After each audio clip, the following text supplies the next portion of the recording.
Something feels different right now. Not just the market is volatile different, not just the headlines are dramatic different. This feels unsettled.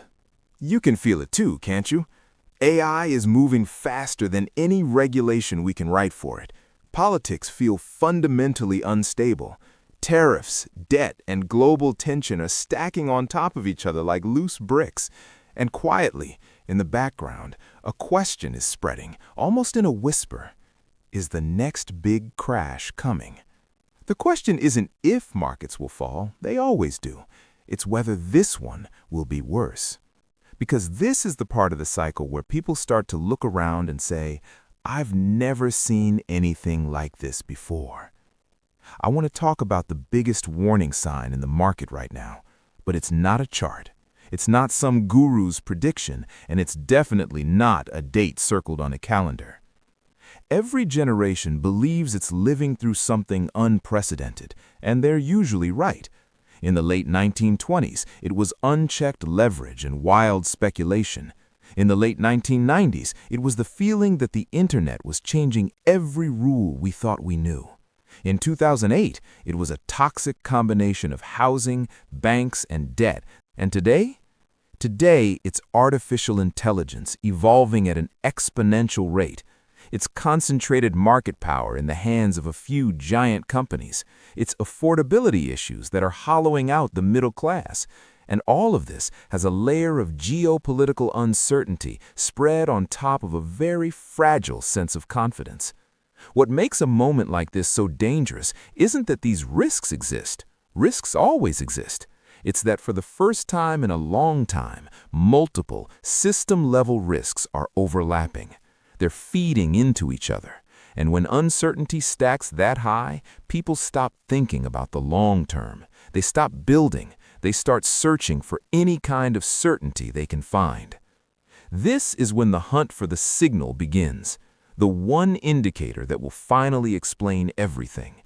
Investors start pulling up charts that line up perfectly with 1929. They start drawing parallels to 2008. They search for a hidden pattern that no one else has noticed yet. The logic behind it feels completely sound. If I can just spot the crash before it happens, I can protect myself. I can get out in time. But here's the fundamental problem with that thinking. If crashes were predictable in advance, they wouldn't be crashes. The entire system would brace for impact. Markets don't break because everyone agrees that something is wrong. They break when our collective expectations collide with a reality that no one fully anticipated. That's why fear always feels so justified, so obvious, but only after the fact. It's easy to connect the dots looking backward. When that fear really spikes, when the anxiety becomes overwhelming, one year always comes up. 1929, the Great Depression. The crash that didn't just bounce back. The one where markets stayed buried for years. The one that makes people ask the most terrifying question of all. What if this time the recovery doesn't come? That fear is powerful. It's potent. Because it's rooted in real history. It's a ghost that haunts the entire system. And it's exactly that fear, the ghost of 1929, that is the real warning sign. Because it's what causes people to abandon their long-term thinking, to sell everything, to run for the exits, right when it matters most. Here's a truth most people don't hear until it's too late. Every single market crash is different. If it weren't, we'd prepare for it, and it wouldn't crash in the first place. Think about it. The causes are never the same. The headlines are never the same. The villains are never the same. The panicked speculation of 1929 wasn't the subprime mortgage crisis of 2008. The 2008 meltdown wasn't the global shutdown of 2020. And whatever comes next won't look like any of them. It'll have its own unique story, its own particular brand of fear. And that's not a flaw in how markets work. That's the mechanism. That's how it's designed to function. But here's the part that fear always leaves out, the part that gets drowned out by the noise of breaking news alerts and plummeting charts. Despite the different causes, despite the different timelines, markets have recovered from every major crash in history. Every single one, including the Great Depression that started in 1929. Now, was it quick? No. Was it comfortable? Absolutely not. But eventually, the market recovered. And it didn't just recover, it went on to reach entirely new highs. The long-term pattern has never been permanent collapse. It's been volatility followed by recovery. Always.